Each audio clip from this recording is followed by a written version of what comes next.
Thank you very much for a nice introduction. Thank you for inviting me over to Belgrade. We have now the difficult task to entertain you after a nice lunch, and I very much hope that we will succeed. Let me just make two brief first remarks. My specialty normally, my substantial task of my professorship is in the field of international political economy. So normally I work about globalization of financial markets, emerging markets, economic monetary union.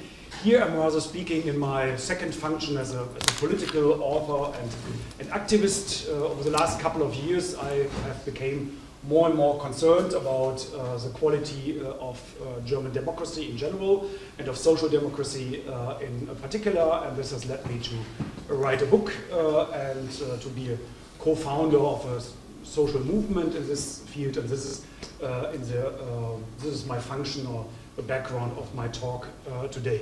Second remark, I think listening to the previous presentations, I think I will come from a very different left than some other presenters, but we learned already if you write two left, then you have three, and so on. Okay, I will briefly give you an idea about the situation of the left in Germany. Then I will make my core argument that there is something like a representation gap that should be exploited by social democracy in Germany in the field of a left-communitarian position. I will then argue why I call this a popular left position, not a populist one, and then I will briefly indicate some future possibilities. Now, if you look at the situation of the left in Germany, it is rather sad at the moment. Depending how you define left parties, if you only take the Social Democrats and the Socialists, they have about 30% of mandates in the federal parliament. This rises up to 40% if the Green Party is added.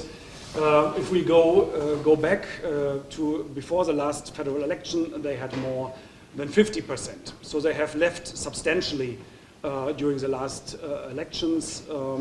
And it's even worse if you look at current polls. The current polls note the Social Democrats only at 15%.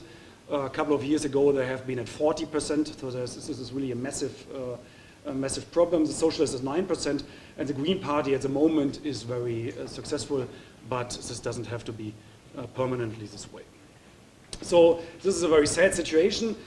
However, I think that generally the appetite for left parties should be quite substantial. I mean, most of you know that Germany has fairly low unemployment, has a decent rate of growth, of course has a high standard of living, so maybe some of you think, well, this kind of societies, left parties are maybe not that needed, but even in this case, I think they are, of course, very important. We have about 20% of the population living below the poverty line. Of course, they still, if you compare it, for example, with Serbia, they would still have a fairly high nominal salary, but in German society, they are unable to participate in a sufficient way.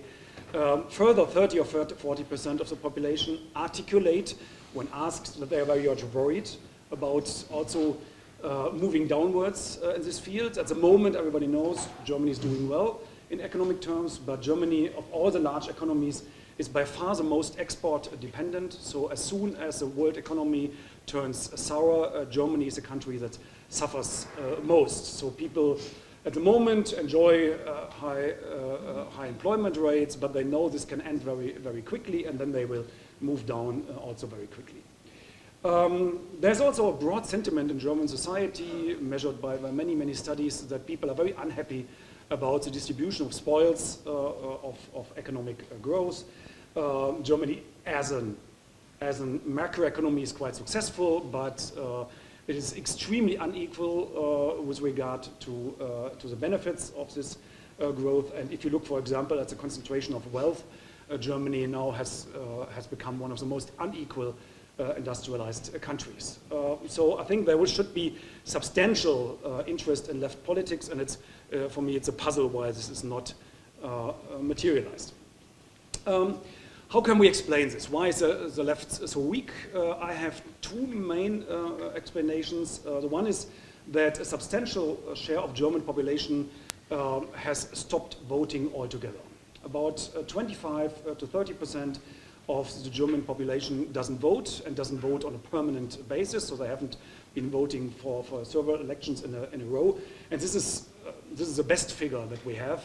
If you look at country or at state elections or local elections, it's even worse. And the problem is that this is not a general phenomenon, but the people who do not vote are mainly the poor.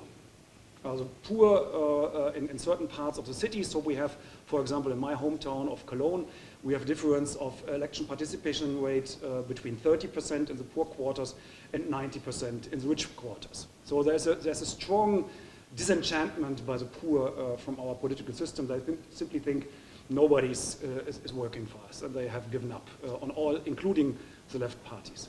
The second problem is, I think, one that is more familiar to you.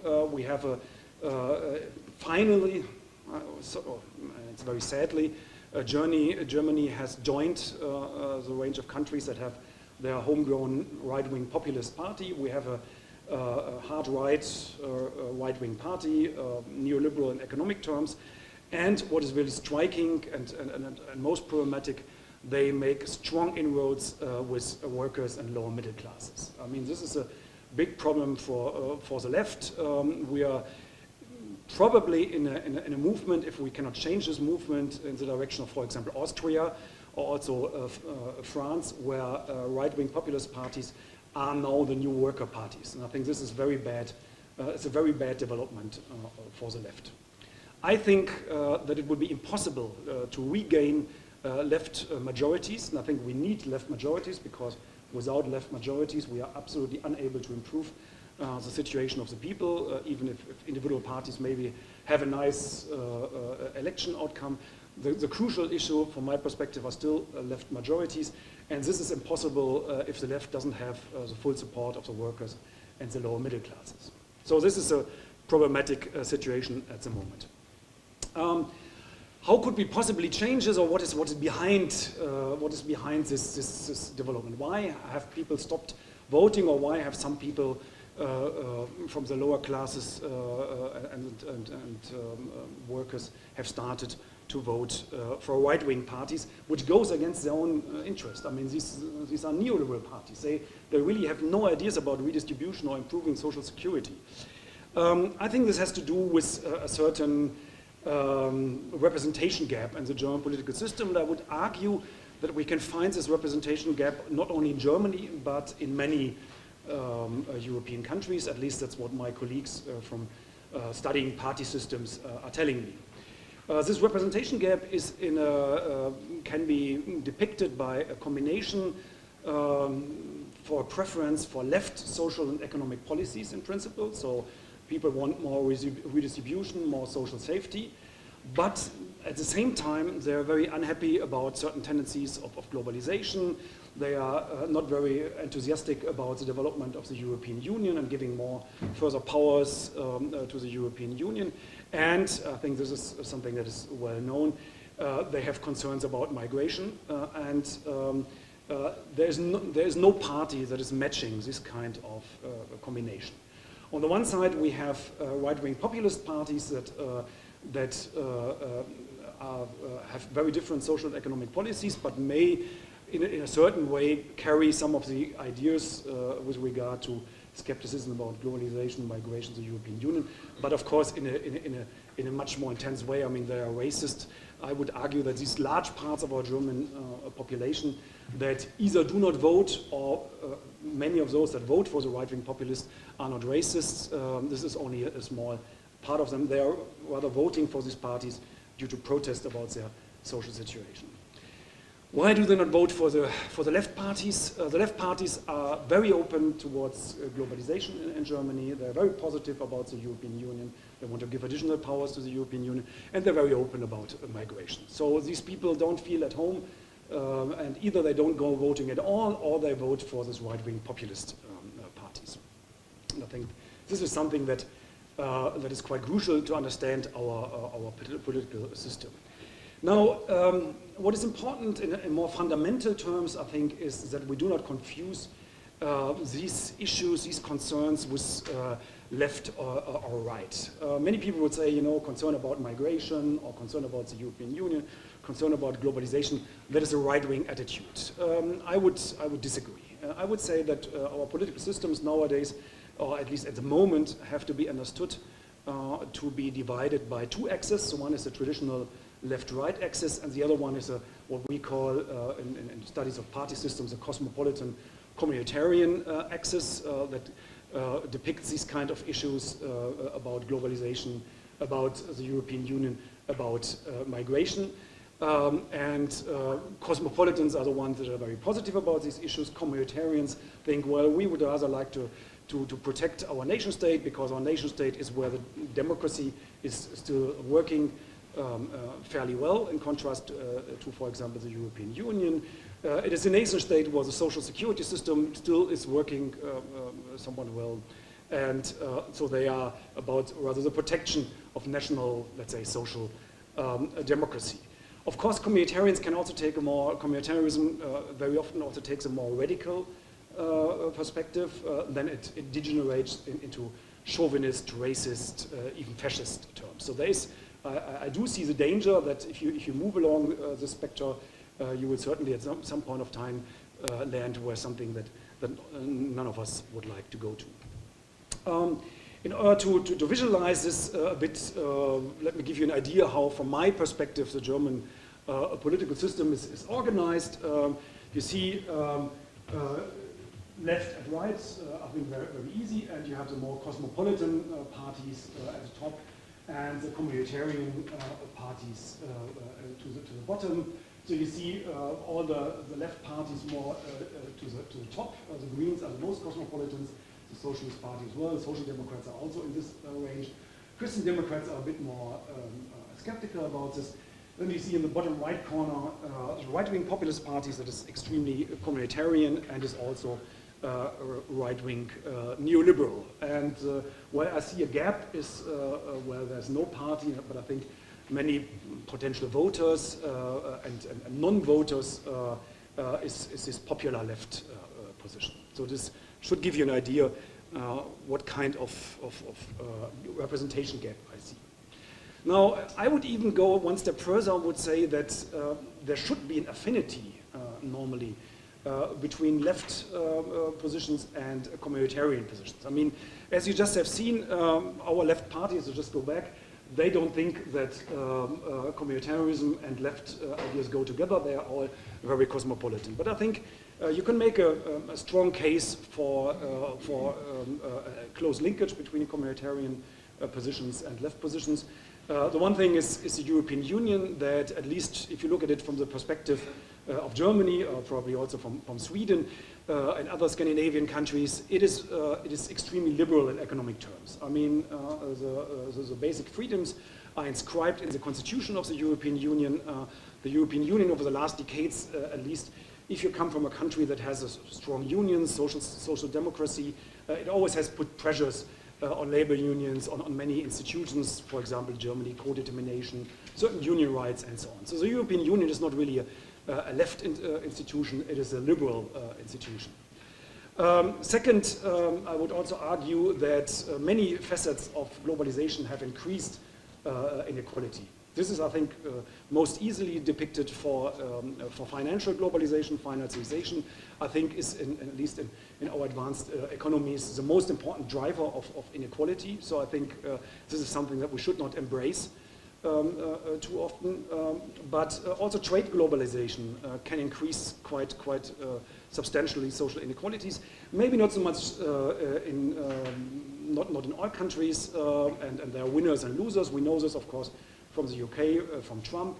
But in Germany, for example, Germany has chosen over the last decades an extreme course of what I call exportism or mercantilism, undercutting its neighbor economies in the Eurozone by low wages, low social security benefits. And of course, in our society, there are heavy losers. Even in Germany, which is a huge success with regard to trade, there are heavy losers with regard to trade globalization. And finally, whereas many concerns about migration are completely, have very problematical motivations. They are about race and other issues. We also have to understand that parts of our population have legitimate concerns about migration. The less fortunate parts of our population, because at least the migration that we are getting so far and that will continue probably is a direct threat to their socioeconomic position with regard to jobs for the less qualified, cheap housing in the large cities, certain types of social security benefits. So there is also, at least for these groups, there is a concern about migration, although I completely agree probably with most of you that many concerns about migration have nothing to do with these kind of legitimate and left considerations, but about ugly racism and sometimes even fascism. I would also say that in Germany, if Germany would move away from this extreme openness to economic globalization, I think this would be a positive thing for the whole of the Eurozone, because Germany is the main culprit behind negative developments in the southern Eurozone in France and so on.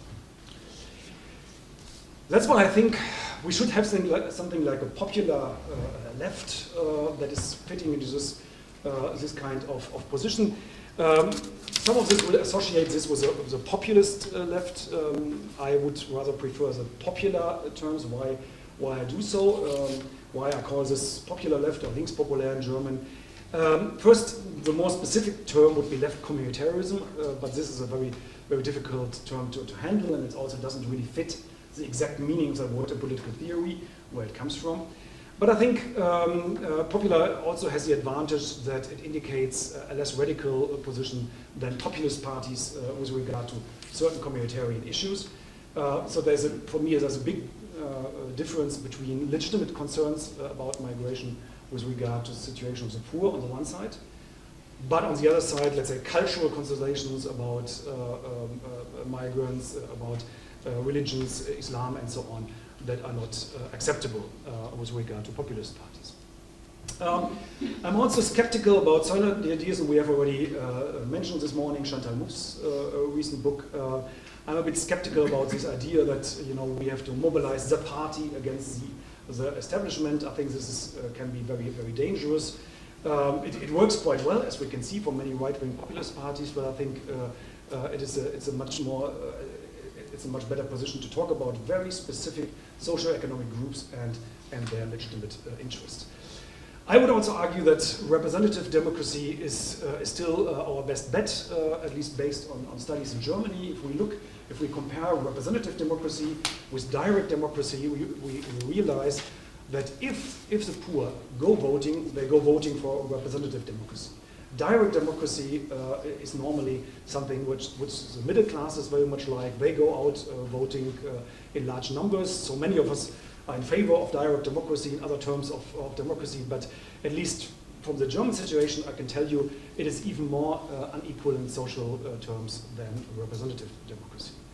And of course, popular indicates an idea that it's, left politics should be about really the improvement of day-to-day living conditions, concrete social reforms, not so much like populist parties about simple protests and so on. But I think we will certainly disagree on these issues here in this room.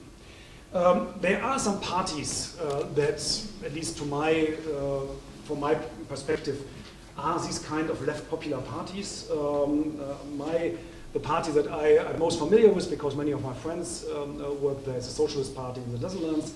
The Eenheidslisten in Denmark has similar positions, and more recently also the PTB in Belgium. So there are some parties, but only in a few European countries, I would argue.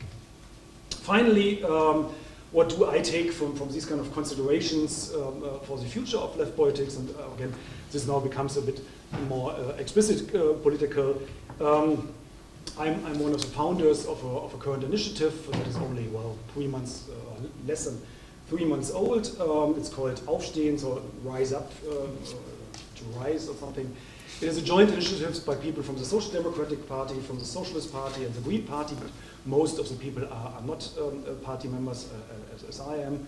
The basic idea is that we need to regain left majorities, but in order to regain left majorities, we have to develop well, certain understanding between the left parties. We have to develop a joint project, or in Gramscian terms, a hegemonic project. This project, from our perspective, has to be somewhat more communitarian than the current position of the party leaderships in all three parties. So we are in opposition, or those of us who are members of parties, or rather in opposition in these parties.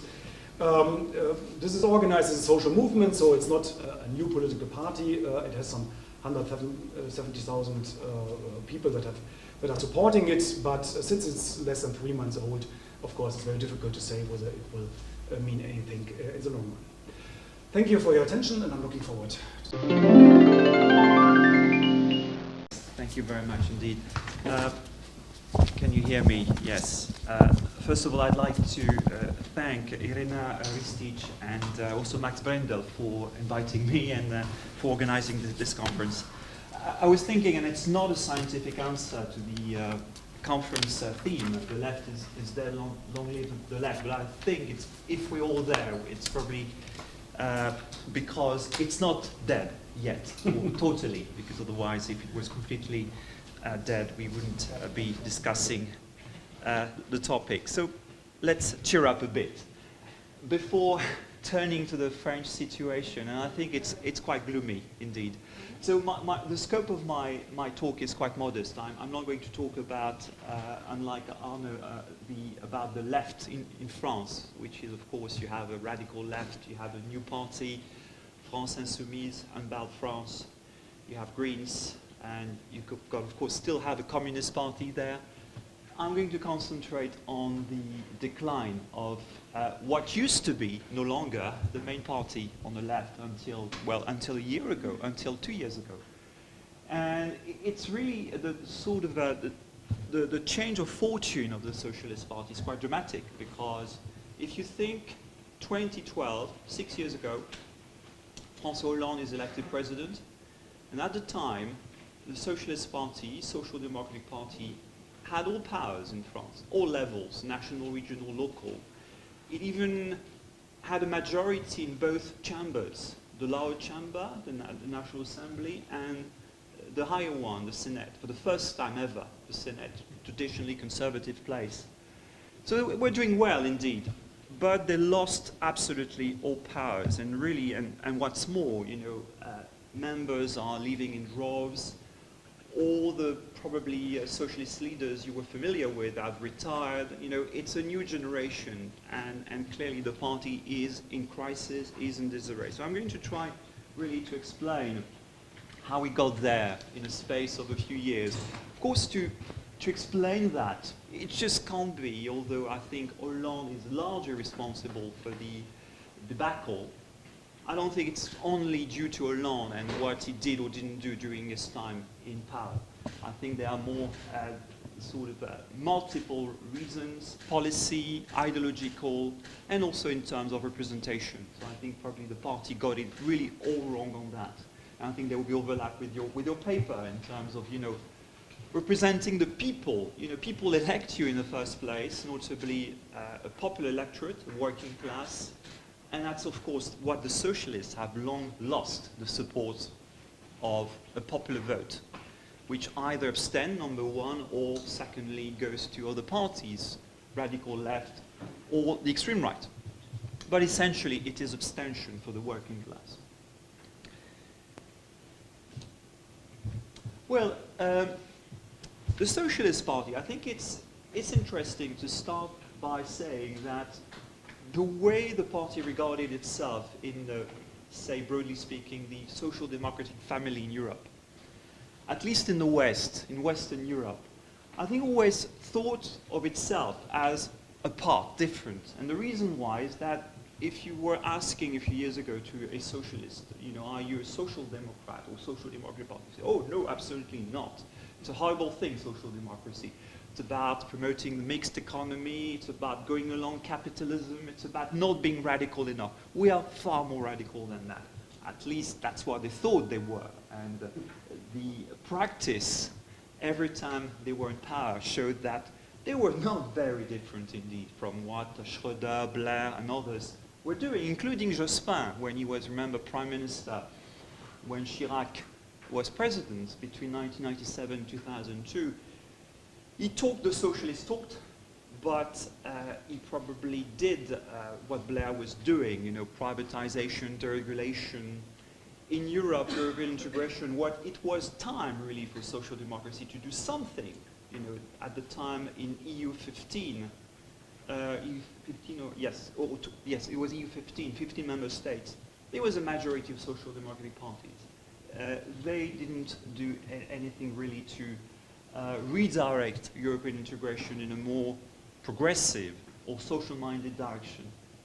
So for a long time, I would say until officially in the 1990s, the party claimed it was socialist because their ultimate aim was to overthrow capitalism. So as late as the early 1990s in the party constitution, you found that objective, which of course was, when you think about it, and when you think also of the German Bad Godesberg, you know, where for a very long time ago, the Scandinavian Social Democrats, which many, many years before that had accepted that they were reformists, that they were going along to a large extent with capitalism. I think the socialists kept thinking that they were actually doing something different. 1972 is an interesting date because the party relaunched itself. It's a new name. It's no longer called by its old name, SFIO, and it's called simply Socialist Party, PS, the acronym in French, with a new leader, François Mitterrand. Mitterrand is an interesting case because he comes from the right. As a young man, he was on the right. He was even, during the war, very much to the right. And was sort of reinvented himself as a radical socialist leader in his maturity, leading a party which was officially anti-capitalist, allied to the communists. You have to think that together with Italy, France had a very strong communist party until the 1980s. In France, the Communist Party, like in Italy, was the first party on the left until the 1980s. So, and that, of course, impacts on, and it shows the psyche of the socialists, because the communists are first, because they are the true working class party. In a sense, of course, we don't like communists because they are, you know, it's not really democratic. They follow a model, the USSR, which is a dictatorship. That's what they were saying. But at the same time, they admired the communists because they were more radical and they had the backing of the working class. That's why for a very long time, this sort of narrative played a large part. You know, we want to be seen as working class, as radical as the communists. It all changed, of course, when they started to govern, 1981, 1986. Then Mitterrand was back, re-elected in 1988. And the more they were in power, the more, of course, they were turning their back on those proclaimed objectives of radicalism, rupture with capitalism. Of course, I can't go into details. This is very sketchy because I only have 20 minutes and it's fair enough. So just to give you sort of the main orientation. But I think it's also interesting to note, because that's another part, I think, of why the Socialist Party suddenly collapsed. The party was, in my view, and this is something when you say that in France to people on the radical left, they find it hard to understand. It was, on paper, and also in practice to some extent, a democratic party. It was organized in factions. Courant is the French word, which is, you know, you had different factions in the party, officially recognized. What's more, before every party congress, activists would vote on text produced, drafted by the different courants, factions. And depending on the results, you know, the votes, each faction got a proportional representation in the party at all echelons of the party. So, you know, the left wing of the party was always represented in the party. It was always able to play a role in the party. That's why the party used to attract people who today, of course, have left the party, who were much more radical than social democracy.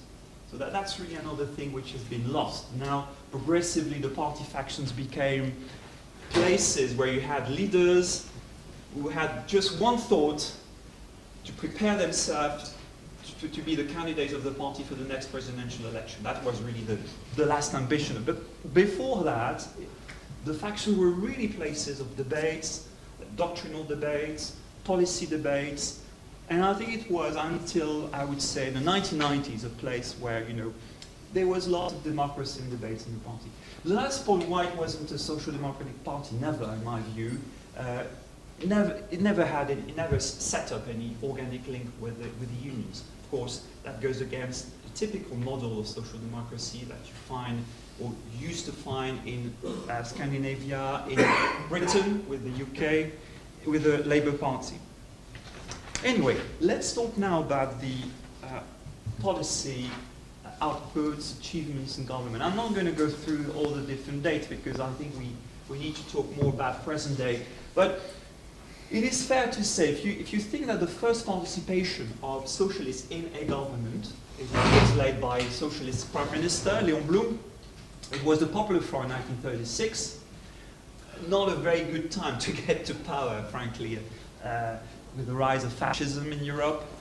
It was a very short-lived experience, 1 year. But they did a lot. They did a lot, in terms of social reforms. They didn't overthrow capitalism, but clearly they did a lot of things. And of course, when you talk about the Popular Front, you talk about its failures, notably to stop the rise of fascism in France and Europe, to stop the civil war in Spain. But you can also refer positively to some of their reforms, reduction of working weeks, working hours, 2 weeks of paid holiday, things which did not exist before and which were given to the working class. If we skip the sort of period after the war where the socialists got involved in endless coalition government with the center-right and completely lost their soul and they were really not even social democratic, they were nothing there. And they got involved at some point in the Gerin war. Guy Mollet, the then leader of the Socialist Party, was Prime Minister during the war and really didn't do anything progressive in that respect. In fact, the war, the colonial war of France intensified in Algeria. Let's jump to the Mitterrand era. Again, for 1 year, 1981, 1982, neo-Keynesian style policies are there to really provide more reforms to the benefit of the working class and salaried workers. A fourth week of paid holiday, reduction of working time, retirement age brought down from 65 to 60 years old. A lot of things were abolition of the death penalty. It was still on in France. I'm saying all that to prove one point. Although you can debate on the left about the limitations, the shortcomings, the disappointments of the left in office, still there were always reforms to show for, every time they were going in office. And that's probably coming to the last period. And also Jospin, yes, before I talk about Hollande. Lionel Jospin was Prime Minister between 1997 and 2002. It's interesting because the first 2 years, say, of his government are clearly social democratic. He does a lot of things. Notably, this is the time of Blair and Schröder in power, and he does one thing going completely against the third way politics, which is bringing down working hours to 35-hour week. And I remember Blair saying, "But he's crazy. People need to work more." That was what the so-called modernizers were saying at the time. It's an open well. We need, you can't, and the economy will not work fine. No, I think on that Blair was wrong because that reform created 1 million jobs. That's really something which was very positive and well received.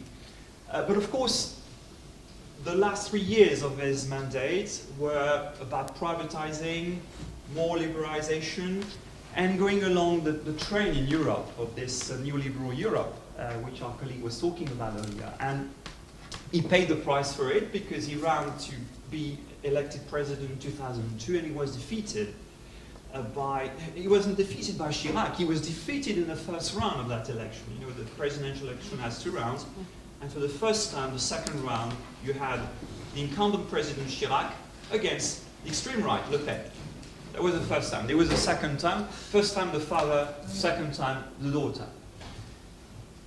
And that's really the end of it, because when Hollande comes to power, in 2012, he comes to power. You can't say that really the crowds were ecstatic about his election. The crowds were pretty ecstatic in 1981, to be fair.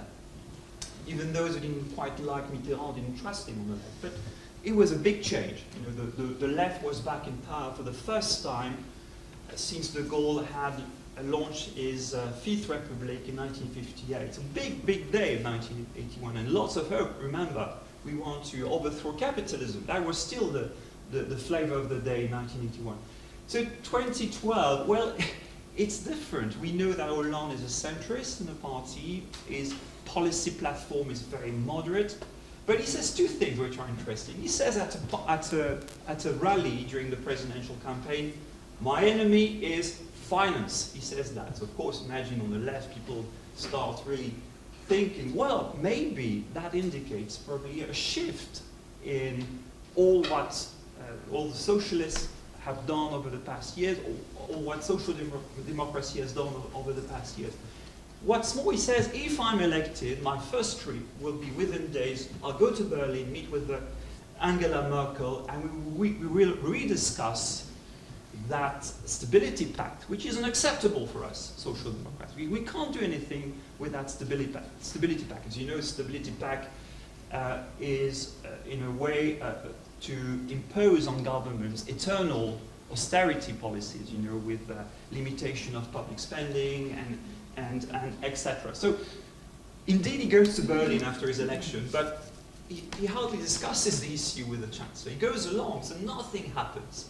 So imagine, almost from day one, actual day one of his presidency, he loses, you know, large chunks of his electorate already. You know, that's really. And secondly, well, it's the economy, stupid, as once an American president said it, and not only him, I believe. Meaning, you know, the reforms, they are reforms, but they're not really social democratic, they're not progressive. The reforms are essentially about supply-side economics, very neoliberal reforms. So, notably around a very labor law piloted by the then Minister of the Economy, a young man called Emmanuel Macron.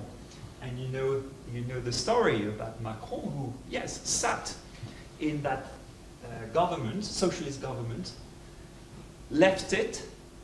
He was not a member of the Socialist Party, by the way, and launched his own party in 2017, and that made it impossible for Hollande to run again. The polls were disastrous for him. He was sure to be defeated. But then that explains why suddenly, you know, all the things together, all the pieces of the jigsaw come together and explain the sudden fall of the party. And I'm going to finish explain that. You know, 2017, there is a primary election in the Socialist Party.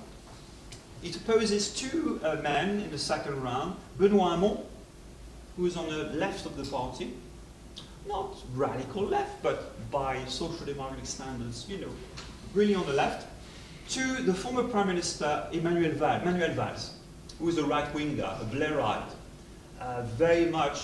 very strong on law and order issues, very communitarian, and very, you know, yes. Talking. Sorry? Yes.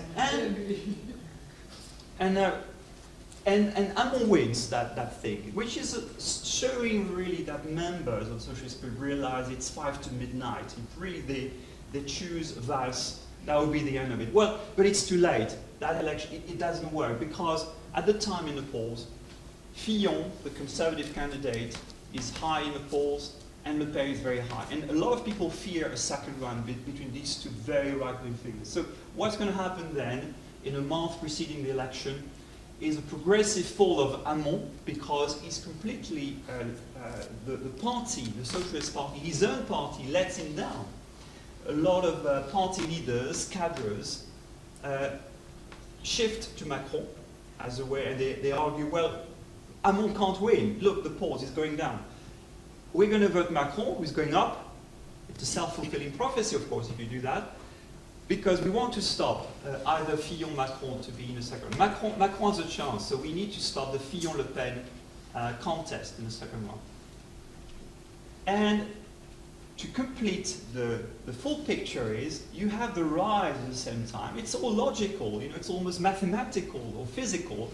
The rise of a radical left candidate, Jean-Luc Mélenchon, who is now the leader of a new party, a new left-wing populist party called France Insoumise. It's interesting that Mélenchon is a former socialist. So that shows really that he left it 10 years ago, saying social democracy is a spent force. We need to do something else outside of it. He will never reform. We can't, and he became himself very anti-EU after being pro-EU.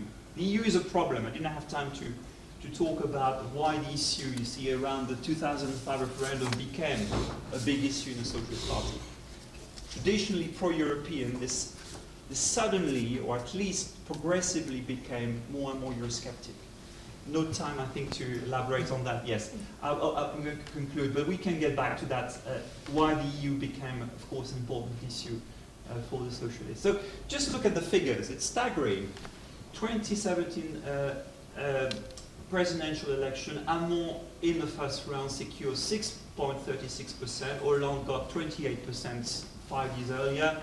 General election, legislative election, the PS is down from 29% to 7%. So I think as we speak, that once dominant party on the left is really fighting for its life.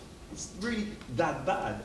And it seems that it is between, at the moment, between a rock and a hard place, as we say in English, you know, which is really between two poles, or in fact between three poles. The far right, Le Pen, still there, going strong. Macron himself, which is a kind of new hegemonic bloc, but very weak in my view, as the sort of recent developments have shown. It's a sort of coalition of center-left, center-right. In fact, a lot of people who didn't want neither Mélenchon nor Le Pen, but it's a very weak bloc. It's something which is fairly unstable. And now the sort of radical left with Mélenchon. The alternative for the socialists now is two things. Either they shift more to the right, even more, but then they will dissolve into Macron's new hegemonic bloc, which is very weak, as I said, unstable, or they shift to the left. But how credible can they be to shift to the left after, 30 years of embracing neoliberal policies? So it seems that, and the last point is that, the sort of center-left progressive party strong on intersectional issues such as pro-globalization, cosmopolitan style. The space is already occupied by other parties in France. The Greens and a new party, the party of the former candidate, socialist candidate Benoît Hamon. He left the party after the election. It's called Génération, Generations. So you see, it doesn't seem to have any room for maneuver. And last point, its only power and chance of survival, it seems to me, is a strong local base. It still runs a lot of municipalities. Mayors in France have lots of political power. Next municipal election will be 2020. If they lose also their bastions, municipal bastions, then I think we can say that parties are like any form of life. They come and go. They were born, they live, and they die. And I think that could be very, very much the case if in 2020 they do not keep some representation at local level. The Socialist Party will also disappear. Thank you. At the beginning, I would like to thank Pribićević speaking, but especially Enna for organizing this conference. I think this is a very unique situation that, again, Belgrade is organizing one excellent conference, and all, I think, credit, not all, but a lot of credit goes to Enna for organizing such important conference, because I think we are not talking only about decline of social democracy. We are talking about the crisis of all parties in Europe, in the United States, and also we are talking about the crisis of the political system. I think in the issue number one, for this year, Foreign Affairs, on the front page, put the title, "Is Democracy Dying?" You know, so it's not only about the crisis of social democracy, it's about the crisis of the system. And also writing article for the future book, I found that Larry Diamond, one of the famous, if not the famous political scientist from Stanford University, did a research in which he found that 2/3 of youngsters are for different system than democracy. They opted for some kind of dictatorship of totalitarian systems in United States. So it's not only about the crisis of social democracy. I think we are living in a completely new world, and Trump victory and the Brexit actually are the most important changes in the Europe after the Second World War, so after 70 years. And basically they just marked the new situation in a Western world, or Europe plus United States. I think the main characteristic of this change is that the system of values is changed. So just 30 years ago, the main values were tolerance, democracy, protection of minority. And today I'm not sure that those are the most accepted values in at least this part of the world. So we are talking about the change of system of values, which is so visible in everyday life here, United States, United Kingdom, France, other parts of Europe. So let me say a few words about the social democracy and its decline. I think the common standing, and I agree with this, is basically they lost the social base due to the process of globalization, due to the development of modern technology, and during this process, especially during this famous third wave, they lost ideology. And that's why I put in my title the issue of ideology.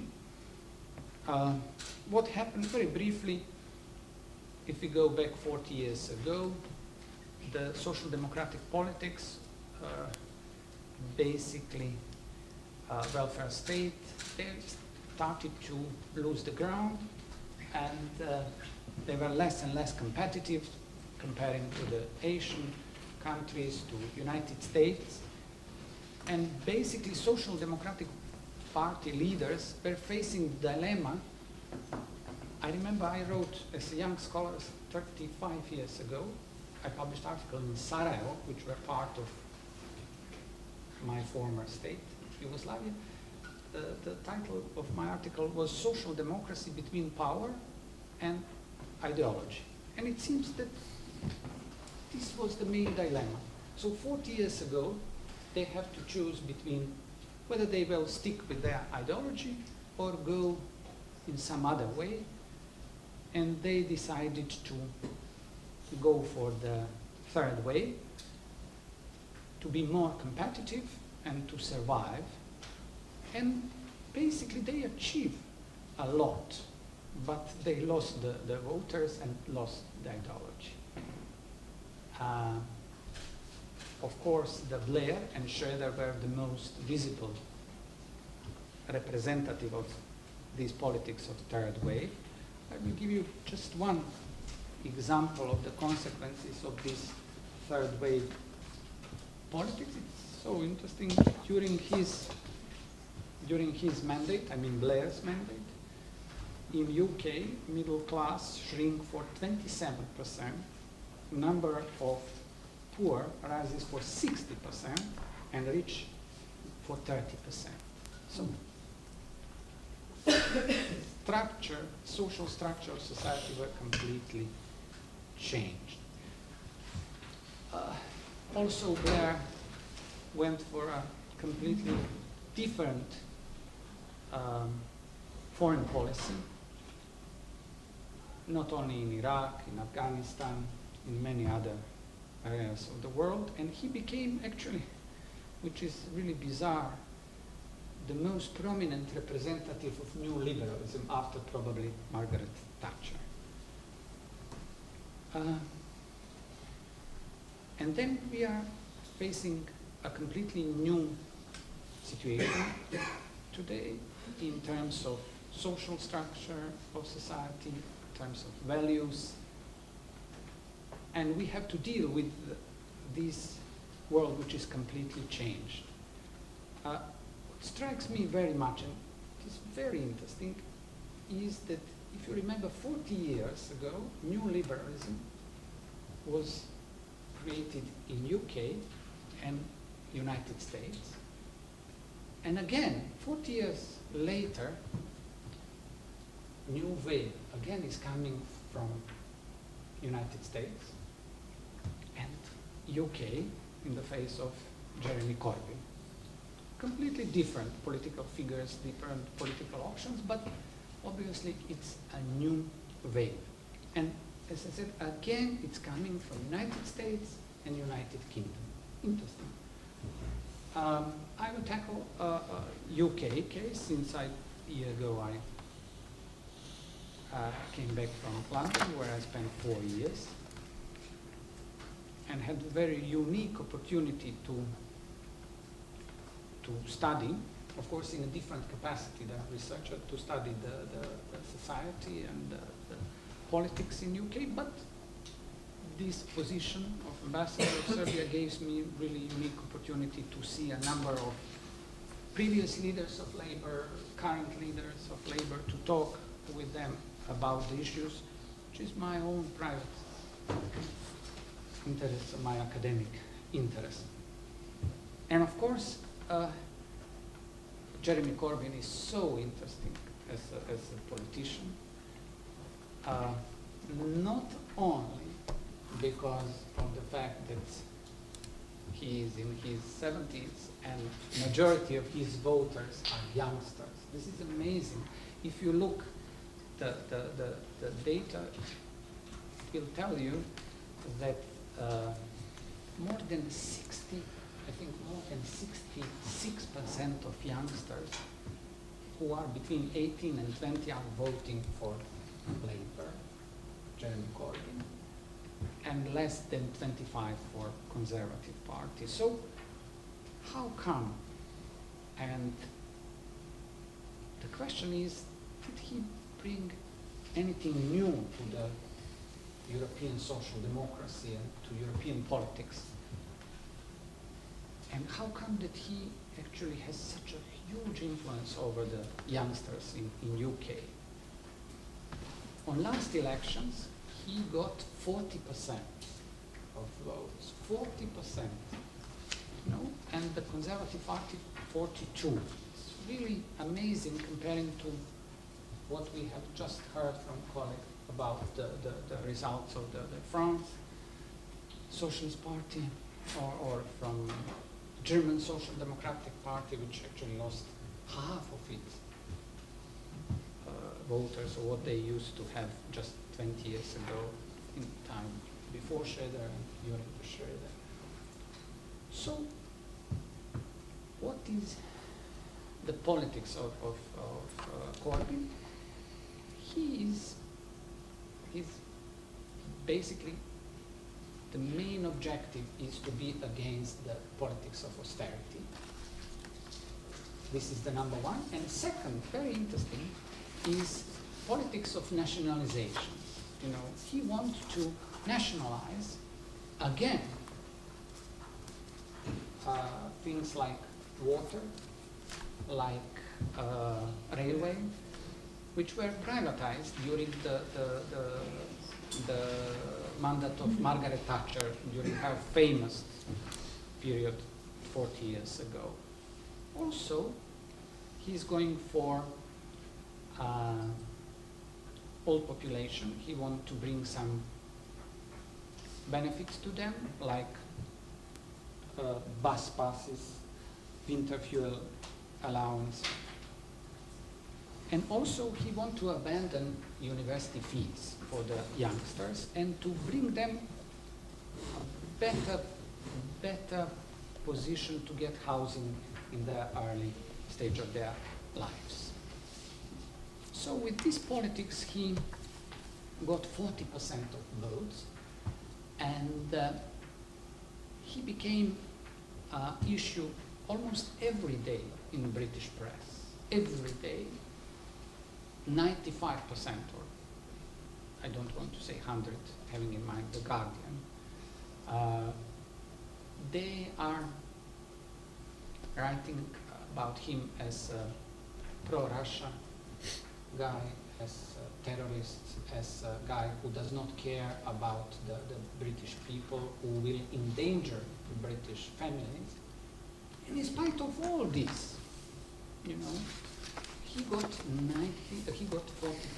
of votes. I think it's an amazing result, and it tells us more about British society than him, you know.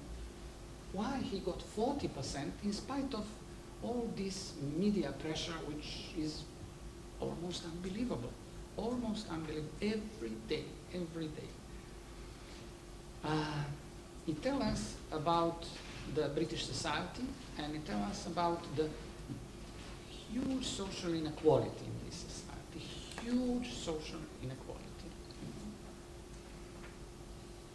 I gave you some data about the middle class, poor people.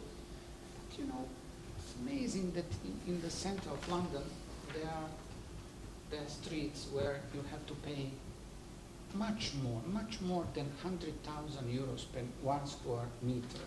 You know, 1 square meter. Some areas you have to pay 300,000-400,000 for 1 square meter, and there are a lot of people who are able to pay this. Then again, we go to the issue of globalization and advantages and disadvantages, and who is actually the beneficiary of globalization. And some of my predecessors also already said that definitely it's not the British people, it's not American people at all, quite contrary to what we think is true about this. And this, there is a wonderful book of our Branko Milanović, who published a book about the consequences of globalization, very much quoted all over the world, in which he actually gave excellent data who are the beneficiaries of the globalization and who are the winners and who are the losers. Definitely it's not the American people, definitely it's not the Britain, definitely not the German or European people. So Corbyn is so interesting in many ways as a politician, as a man who gave a hope that social democracy can survive. We will see what will happen in future and with the Corbyn's politics. But I think more and more, talking with my colleagues in UK, more and more people think that he can survive and that he can win the elections. And if he wins the elections in UK, then it will be a completely new situation, similar to the situation 40 years ago when Thatcher wins elections. Because this victory actually created a new situation in the world. Margaret Thatcher and Ronald Reagan actually shaped our world in which we are living right now. And if Corbyn wins, the situation will be different. It will have enormous influence all over the world if it happens, as I said. The most important thing about his politics is that he does not want only to win the elections, he wants to change the political agenda in UK. This is the most important thing. And he does not hide this. Let me tell you what he said in the last conference 2 months ago of his party. He said people in this country knew that the old way of running things isn't working anymore. And unless we offer a radical solution, others will fill the gap with the politics of blame and division. That's why Labour speaks for new majority. He talks about new political mainstream. At the very end of my brief presentation, there will be some issues I would like to raise, not only for the UK, but for the social democracy as a whole. First issue is the question of individualism,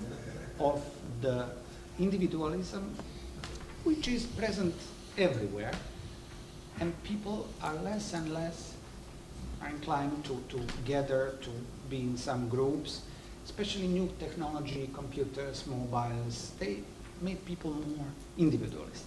But especially youngsters, again, Corbyn shows that in spite of everything, you know, it is possible to organize even the youngsters.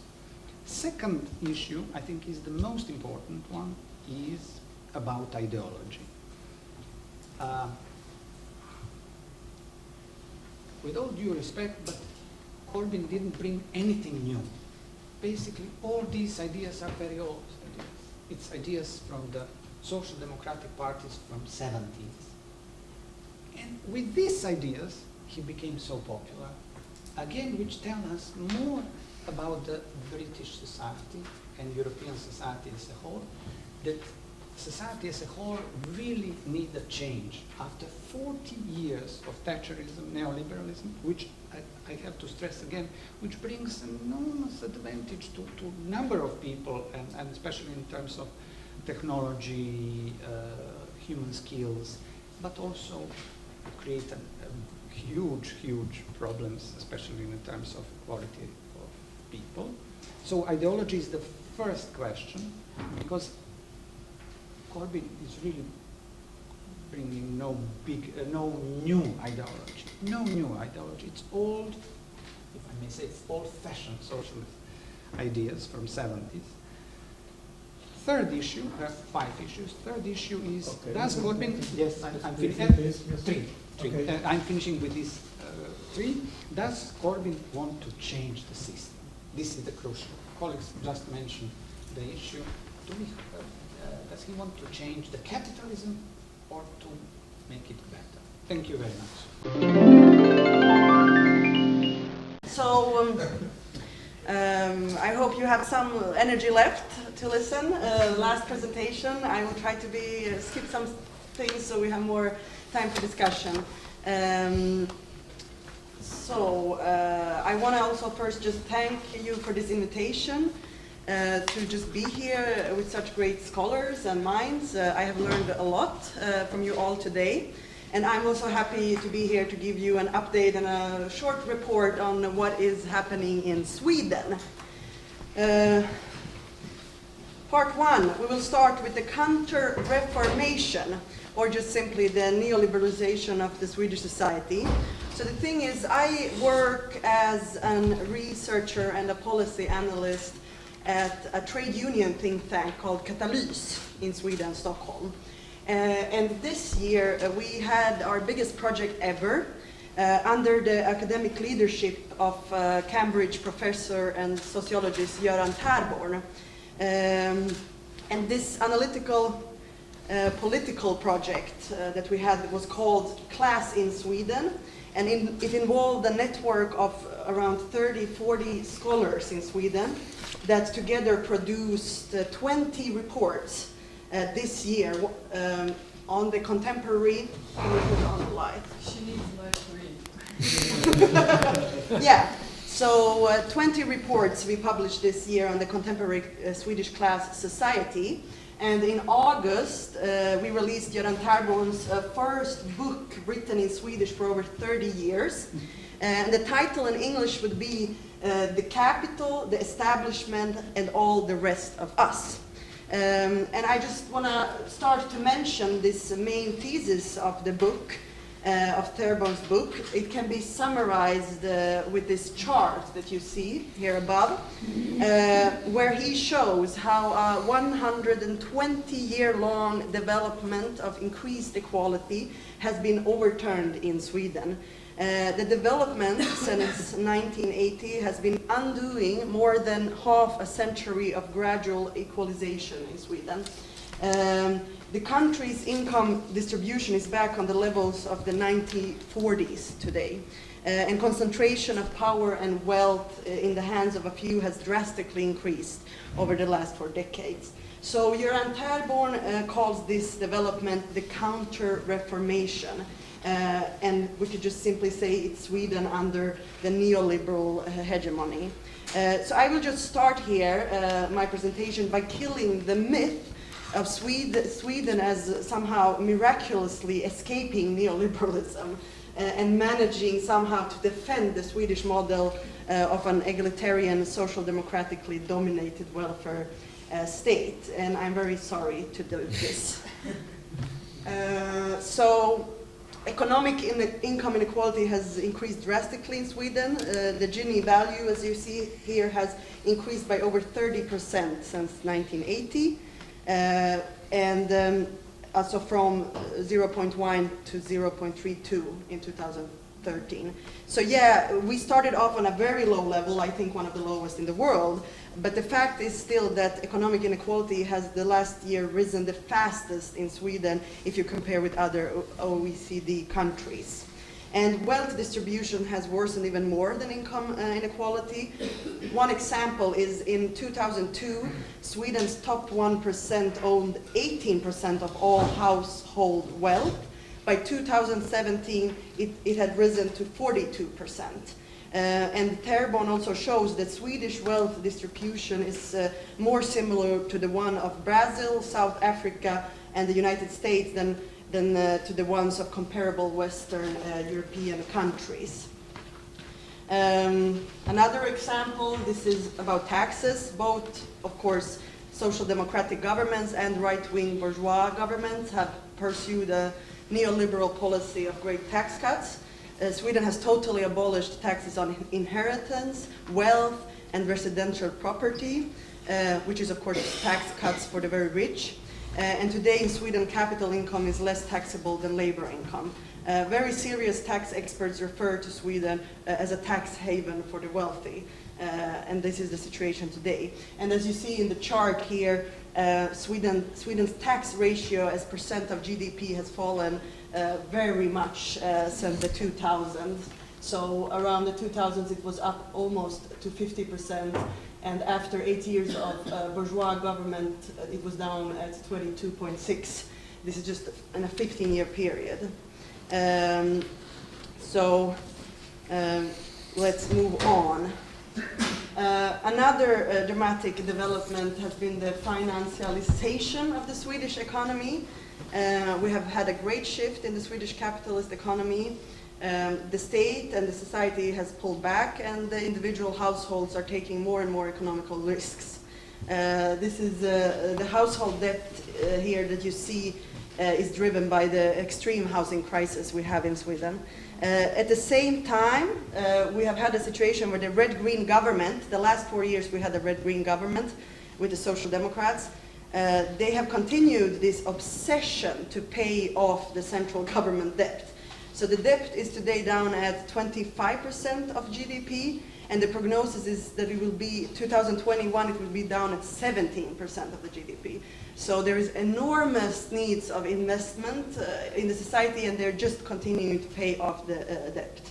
And the financialization of the Swedish economy can be exemplified by the fact that also the stock exchange rose from 12% of GNP in 1980 to 68% in 1989, and in 2012 we had 128% of GNP, the stock exchange. And at that time, 2012, it was then larger than the figures of leading shareholder countries like the UK and US. So Sweden is in that league, and many people don't really think about it. Another development that I just need to mention to you is that the Swedish welfare state and public sector has undergone an enormous privatization and marketization. Especially, we have adopted a lot of these new public management techniques that are like inserting corporate business practices into the Swedish public services and the welfare state the last decades. One just example is that Sweden is the only country in the world that has a charter school system with totally unregulated profits on a totally tax-funded sector. So we have a situation in Sweden today where private equity firms, the most aggressive form of finance capital, they provide primary school education with the only goal to make fast profits on tax money. And this is totally unregulated. And this is something that the Social Democrats defended up until 2014. Now, after a lot of pressure from, for example, from us in our think tank, they have realized that it is bad with unregulated profits in the providing of tax-funded welfare services. So that was the counter-reformation, which of course the Social Democrats has been a part of. So now to my second part, that is about the crisis then of Swedish social democracy, and I have been writing the post-election analysis. We had a national elections now in September, so I base this a little bit on that. In Sweden, we have 8 parties in the national parliament. So you see here the 2008 election and 2014. And the Social Democrats, they are still the biggest party. And together with the Green Party and the Left Party, former communists, they form the traditional red-red-green bloc. And the traditional right-wing, bourgeois, we call it that way in Sweden, borgerligt, bourgeois bloc, they contain 4 parties, 2 conservative parties and 2 liberal parties. There's too much parties. And since 2010 elections, we also have the radical right, xenophobic anti-immigrant party, the Sweden Democrats, which have clear roots in the racist neo-Nazi movement. So they are really extreme. And after, so what we have a situation, the 3 biggest parties you see there, after the Social Democrats, the second biggest party is the conservative moderates, with around 20%, and the third biggest is the Sweden Democrats now with 17.5%. And we still do not have a government in Sweden now some 3 months after the election, mainly because the 2 liberal, very neoliberal parties, they still refuse to have any cooperation and any tolerance of the anti-liberal Sweden Democrats. So they are not letting them to have any influence in the parliament. So far, I think they will change this, but so far. If we look at the Social Democrats then, I think relative to other social democratic parties, this looks maybe as a good number to have in the elections 2018, but this is really a disaster result for the Swedish social democracy. It is the worst election result ever. In the election in 1911, the Social Democrats had more support than this, and this is before women and workers had full voting rights. And the 2 socialist parties in Sweden, if you would be so kind to call the Social Democrats a socialist party, they have today only 36% of the votes, so the Left Party and the Social Democratic Party. And the problem is that this is not one bad result, but of course a long trend of decline for Swedish social democracy. I think it's interesting to see that as late as 1994, Social Democrats had over 45% of the votes, and today we're down on 28. And the goal for Swedish social democracy cannot be to decline a little bit slower than other European social democratic parties. If we look a bit on the numbers in this election, a positive thing is that I don't know how do you say this, unionization. so the people connected to the unions, yeah, it's very high still in Sweden, and that's very positive. Yes. But in this election, the Social Democrats, they dropped heavily among the blue-collar workers. LO, that you see here, LO is the Swedish Federation of Blue-Collar Workers Unions, and pretty much the core of the labor movement. And this election is the first time ever that less than half of the LO members vote for the Social Democrats. And the drop from 2014 to this year is remarkable. They dropped from 53% to 41%. What is interesting is that there is a similar drop in the 90s between the election 94 and 98 during the economic crisis in the 1980s. But then workers went to the socialist left party. Now they are leaving primarily to the radical right party, the Sweden Democrats. So they vote 24% of blue-collar workers for Sweden Democrats? Yes. 24. 24. And this is, here you see it even better. So what we lift up in our election analysis is that the most alarming development in this election is that the Sweden Democrats has made great advances among traditional social democratic voter groups, such as LO members, self-identified workers, unemployed, people on sick benefits, persons with short education, and persons with activity benefits. And what is important here, you can see the drop for the Social Democrats among this group and the gains for the Sweden Democrats. As you see, it's most unemployed. The rise is most among the unemployed and the sick and on benefits. May I interrupt you? Yes. Does it mean that you have a shift from the social No, not directly. There are new voters. Yeah, it's not directly, but this is how much the Social Democrats are dropping among these voters, and this is how much the Sweden Democrats are raising in this election. At the same time, it is really important to know that the Sweden Democrats, the last years only, they have, after heavy lobbying from business interests, they have adopted a hard-line neoliberal economic policy. In principle, on all central issues, they stay on the employers and economic elite side. What then happens in the mandates and the distribution, the mandate distribution in Swedish parliament.